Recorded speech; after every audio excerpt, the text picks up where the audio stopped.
So this is a test of the capture software called Webcaptioner.com, and it's a free captioning tool that is creating this transcription right below as I speak, nearly real time. So it's a robotic automated translation, and it seems to be working better than I could have expected with Google or with Apple.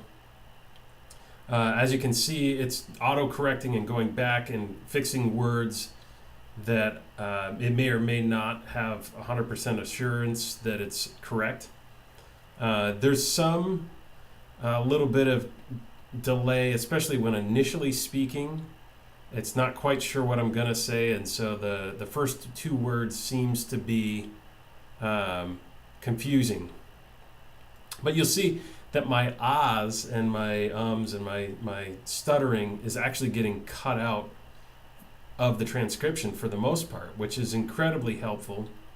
The pausing, and when I have one of those moments where I'm not quite sure what I'm going to say, you can tell that the transcription is working hard to edit that and make it concise.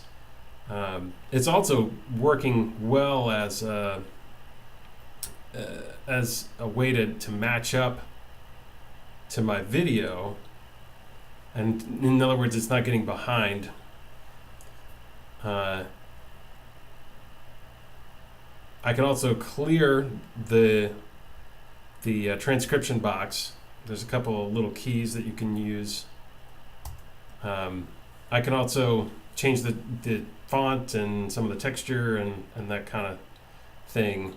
But as you can see, it's really quick. Now I'm using an eyesight camera, and the microphone that's in the monitor here. I'm about 2 feet away from the camera, and so I can imagine that the microphone source is just as important as any other audio recording.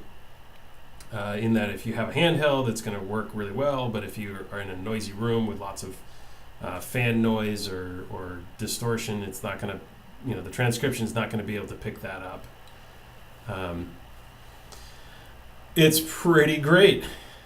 I can try to talk really fast, and it actually picks up most of what I'm trying to say. Well, all right, so it didn't quite pick up all of that. And it also will auto bleep words. So if I were to try to cuss and say ass, it actually says ass. Oh, interesting. But it may not actually allow me to say other swears, which you can edit as to what's censored. But here, just thought it would be a pretty cool example. Check it out. Webcaptioner.